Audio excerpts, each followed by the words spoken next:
warm good evening to our viewers. Welcome to the Evening Review Show. I'm your host, Matthias Aufiko.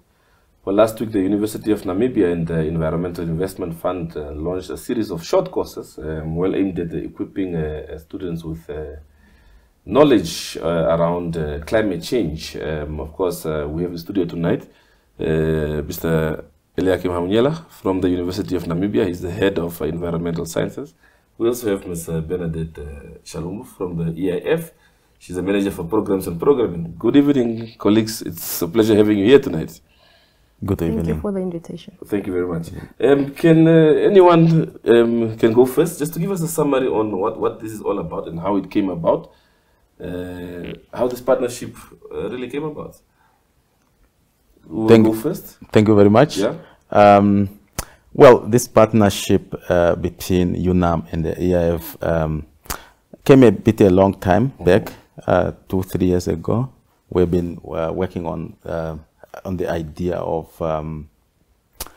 tackling the issue of climate change. And one of that idea is about developing courses that respond to the issue of climate change. These short courses that we are talking about today are a product of that engagement. We have launched the short courses, and they ready to respond to the issue of climate change. Yeah. Shalumbu, maybe from your part as an industry player, why was it important for EIF to venture into a partnership such as this? All right. So the Environmental Investment Fund was created by an Act of Parliament, and really the underlying reason for why the fund was developed is to raise resources and to invest this into different programs and projects that make sense in the country. And the knowledge gap that existed, specifically in the space of climate change, was one of the reasons why then EIF and UNAM partnered up to fill that knowledge gap in terms of information and also building the required expertise within the country, enabling our citizens to deal with the problem of climate change. Yeah. Okay. Mr. Hamunyela, we normally hear industry players complaining that graduates coming out of university are sometimes not up to par with the industry needs and so on. How does a partnership of this nature help to really address those concerns? Thank you very much for that question. And we are aware that some complaints are out there about whether they stand on par. What I could assure you is that with these short courses, these are going to be extremely practical. It's not theory-based only courses.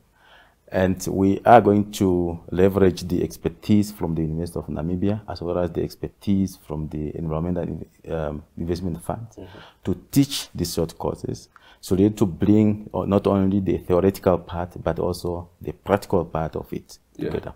Yeah. Okay. So what would you then say as far as curriculum development is concerned over the years? What has the University of Namibia been up to be on par with, especially things such as climate change and so on? Well, as you might know, that the University of Namibia has been transforming its programs. We are still in that process of transforming most of our programs, and in part of that is that we working towards developing programs that respond strongly to the issue of climate change. This includes postgraduate programs. Those programs, you will see them soon. Yeah. But short courses is one of the package that we are putting out there. Yeah. Shalumbu, we do know that the Sustainable Development Goals, climate change is one of the areas that mentioned across almost all the goals. Yeah. But normally, as far as academics is concerned, funding is normally a problem for students and those who would want to venture into that field. Where does the EIF, how does it play a role in this? All right. As part of the offerings of the fund, we do have a scholarship program. But currently the way it's modeled is that we fund mostly full-time or part-time students. So funding for short courses is not yet considered under that. But of course, given that we are now partners in this whole collaboration for short courses, I'm sure it's something that our management will look into in terms of how do we support further students who want to enroll for the short courses. But for the master's program that UNAM is launching next year on climate change, definitely those applications will be assessed then through the normal scholarship stream that we currently have available. Okay. Yeah. So how do you see these courses helping the EIF attain its and fulfill its mandate? I mean, for us, it's really twofold. Number one is developing the skills that are required to deal with some of these challenges that are brought upon as a result of climate change. We do have also what we call like a young professional program, where we actively then bring on board fresh students from university to get them through the system in terms of working for the Environmental Investment Fund of Namibia. But then on the other side also, we foresee that if students enroll for this program or this set of short courses, they will be in a better position to, number one, develop projects for funding, climate financing, and also then just to help them advance their academic careers through the ranks, in terms of now doing your short courses and going on to your master's program. So that way we are also then contributing to the skills pool and minimizing the skills deficit in the country. How is that as far as the concept of climate change is concerned, as far as local skills availability? What is the situation like on the ground? I really wouldn't have the numbers out of my head, but I know that the reason why we came up with it is because there is very little experts, if you can call them experts or skilled people in the field. So that's as far as I can go, but probably Eliakim has got a better status update. Yeah. Would you like to add on to that? Yeah. Well, on the issue of the expertise, we have, to some extent, we have the expertise, but you see that these are very specialized, very new and specialized area. We're talking about climate finance and entrepreneurship, very new area that is being developed. And as you know, that Namibia is actually leading in that domain, especially in the region when it comes to climate finance in entrepreneurship. So what we aim to do is really to build this strong base of skilled people in that domain, and also not only for Namibia but for the whole region and also as well the world out there. We want to be in that space. We want to be the leader of that space. And that's why we are strongly going for these short courses, to go out there and build that base. Well, the issue, for example, of climate finance is that we would like to use that as a medium for building resilience strategy. We want to build resilience for the communities, but we want to build that by equipping people to be able to create entrepreneurship, business opportunities through entrepreneurship. And that's what we are doing, we want to do. Talk to us about accreditation, because people normally want that security to say, if I get this certificate or this qualification, I must be able to use it somewhere. I can't just be hanging or gathering dust on my desk. Well, thank you very much. These short courses are special short courses. I call them special because they are fully accredited short courses. Each of these 3 courses that we launched has 24 credits, and they are all at NQF level 9. So they are fully accredited. The participant of these short courses, they will get certificate, and they'll be assured that these are accredited short courses. Ms. Shalumbu, perhaps other initiatives that the EIF is busy with as far as widening and increasing the pool of skills is concerned locally. What are some of those? For the skills component specifically, we have the scholarships, I've mentioned that, the partnership with UNEM. But outside of that, we do have different projects that we are also implementing.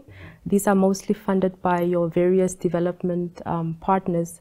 And within some of those projects, you do have opportunities where we can actually do skills transfer, either through short courses or participation on skills development project or tailor-made development trainings for most of our communities. Those are really the immediates in terms of skills transfer out there. Okay. So in terms of training, these short courses will be offered at the university, but in terms of the community outreach and so on, And what is it that you and your team is busy with? So we have scheduled a outreach program where we are now targeting some of the main campuses that UNAM has in the regions, where we just really want to reach out and sell the short courses. We are also then planning to have like some radio interviews on the short courses, and then also use then the social media platforms to then advertise and recruit more people to join the short courses. Mr. Hamunyela, of course, you were leading the environmental science department at the university. How has the interest been over the years? I mean, we've always heard people going for your normal courses, the more prominent ones, as they would call it, the accounting, the engineering, and so on. Has there been gravitation towards this type of courses as far as your department is concerned? Well, indeed.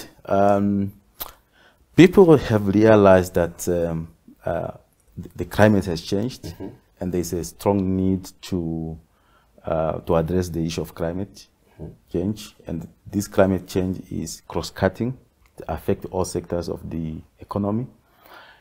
And people are keen to acquire skills in that domain.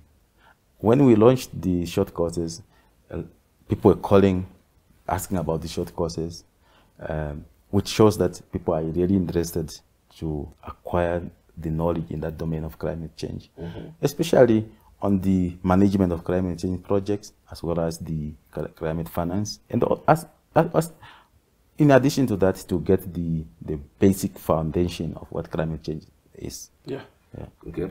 Since this climate change is really a pretty new phenomenon, to say, in terms of benchmarking and so on, what are some of the partners that the university is working with? You mentioned that you are busy tailoring courses and so on that will be announced in due course. So how are you tackling this? Well, we have at the university, we have a well-established framework when we are developing programs. We do benchmark, we do a local, a regional, and international benchmarking. Our curriculum program get reviewed. We get input from the stakeholders. We usually have stakeholder consultation, not only from academia, but from the industry.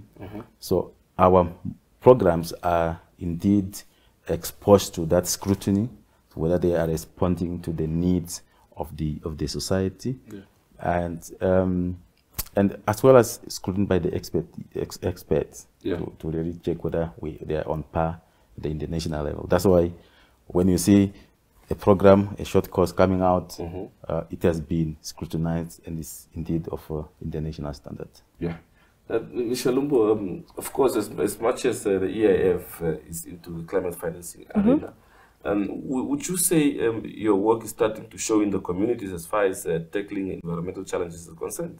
No, I think our work speaks for itself for some time now. This is just really a cherry on the cake, should I say. So we have been doing significant work in the communities, especially with adaptation projects. Especially in rural Namibia, if you go to some of the remote places in Kunene, in the far north, you'll find really some impactful projects that we have implemented. So already we have started transforming minds, understanding of communities in terms of adaptation, how to live with this problem of climate change. I think where we are going into the space now with the short courses is really now targeting your working stream, right? The people who have information but want to branch off or want to add on to. So that's really where we are going into the short courses. But like in terms of on the ground, we are there. Okay. Yes. So what type of projects or programs would the communities normally knock on the door for financing for? Like now in the drought period, we have a lot of projects that look into borehole retrofittation, drilling of boreholes, mostly your agriculture projects, aquaculture, aquaponics, small stock projects are also very high on demand. So those are the type of projects that we normally finance. Mostly adaptation projects, Okay. We also have some with mitigation, mostly your solar, but very smaller scale compared to if you compare it to private sector, for example, So in terms of monitoring, once you finance, how does it work? What instruments do you have in place? We do have a team that's responsible for monitoring and evaluation throughout project cycle. We also, depending on who the donor is, we also have to carry out the mandatory midterm evaluation as well as your end line evaluation of the projects. And then also what we do as an extra step as the EIF to ensure sustainability of these projects, we have also then started designing these projects with a business model, pairing them up with operators so that they can run on a business model, so that the benefits from these projects are then able to sustain the interventions that we have put up. Okay. Yeah. Okay. Well, we just set for a short break quickly, and we'll be back to continue this conversation. To our viewers, stay tuned. We're for a commercial break.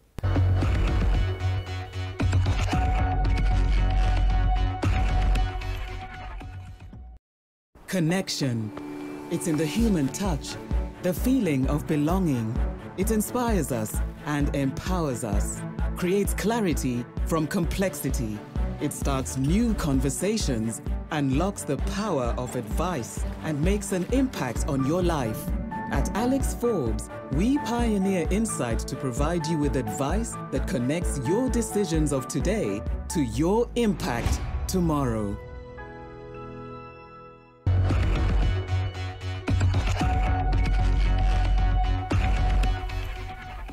Welcome back from the short break. Mr. Hamunyela, can you just touch on, of course, government has a number of projects that are aimed at climate change and addressing that phenomena. These courses, perhaps, how do you see them complementing government's effort? How do they fit into the bigger picture of what government wants to achieve? Thank you very much. Well, I cannot speak on behalf of the government, but I'm speaking from the perspective of the university, how we see it. You know that in today's world, you need to acquire climate finance to inject into your programs for building resiliency. Now, if you build a strong base of people with expertise on climate finance, then as a country we'll be able to acquire more resources out there that we can then inject into our programs. So this is one of our efforts to build that that base of strong, of people with expertise on climate finance, and they were able to manage the climate change projects effectively. And the whole also understand what climate change is, so that we have an effective communication when we deal with the community. Yeah. Share with us maybe what are some of these courses that were launched, and maybe just the components of the courses, what they will entail. Yeah, we launched 3 short courses. One of the short course is Fundamental of Climate Change. The other course is Climate Finance and Entrepreneurship. The third course is on Development and Management of Climate Change Projects. When you look at these 3 courses, they are talking to each other. The Fundamental of Climate Change really want to expose people to the basics, but also advanced knowledge on what climate change is. And then we have aspect of climate finance, where we are gonna give people some training on where to get climate finance, how to develop a business idea within that scope of climate change. And then we have the course on the development and management, which is really training people on how to write proposal to acquire climate finance funding, and how to manage those projects when you acquire such a project. So you would not want a person to acquire a project and then they are not able to manage it effectively. So that's why you see that we are building this using these 3 courses that are talking to each other to really fill that gap. Yeah. Okay. And who's eligible to apply for these courses? Well, we want these courses to be accessible by as many people as possible. That's why the requirement of these short courses were set at either a certificate or a diploma at the NQA level 8, or you can have a bachelor degree, NQA level 7, but with project experience. So as long as you have either a diploma or a certificate or a bachelor, but you have experience in climate change related work, you are welcome to apply. Of course, it's going to be competitive. We cannot take in everyone at once. So the first intake, we're only going to take about 30 people per course. And that is really to ensure that we deliver quality at all time. But these courses will continue. Those who do not get a chance now, they might get a chance next year. Okay. I just want to add that these short courses, these are not your normal short courses. These are short courses that takes 13 weeks. So they will run from September to December. Okay. The first intake will be face-to-face. And this is like, we know that there's a need. There are people who are interested and they are not able to participate face-to-face. But for the first intake, we would like to keep it to face-to-face. Yeah. And then while we are developing mechanism to offer it virtually or and so on. Yeah. Yeah. Okay. Ms. Shalumbu, of course, Mr. Hamunyela spoke about delivering quality products. Yeah. Those who emerge from these courses, what would the EIF's expectation be as far as their contribution to the bigger climate change goal is? I think for us, number one, we are also enrolling some of our staff members into the short courses because we want to be part of the pioneers, of course. But I mean, of course, we'll be very happy if the people coming out of those short courses can then help government to reach the national objectives in terms of mobilizing climate finance. This will then unlock opportunities for us to do bigger things in both spaces of adaptation and mitigation, in terms of finding solutions to the climate problem. So this is really our ultimate hope, that we can have all hands on deck, more minds, skill set coming together, and really unlocking more finances to solve the climate problem. Yeah. Yeah. Well, as far as application for climate financing is concerned, what are some of the issues that you've picked up during these applications? I mean, for us working in the space now, you will realize that a lot of our skill sets are still internationally driven. So we get a lot of international consultants. So we also want to minimize that gap, and have more local consultants who are competent, who are capable to access these funding opportunities. So that's really where we want to go to, and why we then reached out to UNEM for this partnership, really. Yeah. Okay. Mr. Hamunyela, so how would these courses help the locals also to really further equip them to ensure that once I prepare my proposal, it won't be rejected 5 times. I know if I submit it, it's well done. Yeah. Thank you very much for that question. You know, Environmental Investment Fund is a leader in that space. They've been in that space for some times. And at the beginning, I have indicated that we will co-teach this course with staff from Environmental Investment Fund, so that the participants of these courses, they will get first-hand experience of how to acquire climate funding from an international body, for example. So they will get tips and tricks on how to write a very good proposal that is fundable and bankable. So we are leveraging this expertise, this practical experience, to really give these participants the best they can get. Yeah. Okay. Of course, Mr. Hamunyela also mentioned earlier on that the courses will be very practical. What would EIF's role be in that practical part? I mean, for us, it's like he said, we will probably be going with the participants now in terms of the different sections. First, you have to identify who are the different funding windows out there. How do their templates look like? What type of information is required? And then you would fill that in with the participants. So that's the practical experience that we'll be bringing to the table. And then, of course, we've had previous funded projects, taking them through those projects. How do you design components that make sense? How do you measure impact? So those will be some of the examples that we'll bring to the short courses. Okay. Yeah. Maybe just to wrap up, Mr. Hamunyela, just your exit remarks as far as this program is concerned. Yeah. First, we would like to thank you for providing us with a platform to talk about these short courses. I would like to encourage the potential participant to apply. The deadline for the first intake is 31st of August. Please apply, and then be ready that we will give you the best for your money. The money might look a little bit too much. It's only cost about 9,000 for each course. But this is a 13 weeks short courses. So these short courses are special in that nature. So please apply, be the first part of the first intake, and yeah, we look forward to being in the classroom to really equip our people with the necessary skills. Yeah, so thank you very much. Yeah, thank you. Shalumbu, your exit remarks? Somebody once said that the best investment you can make is to invest in yourself.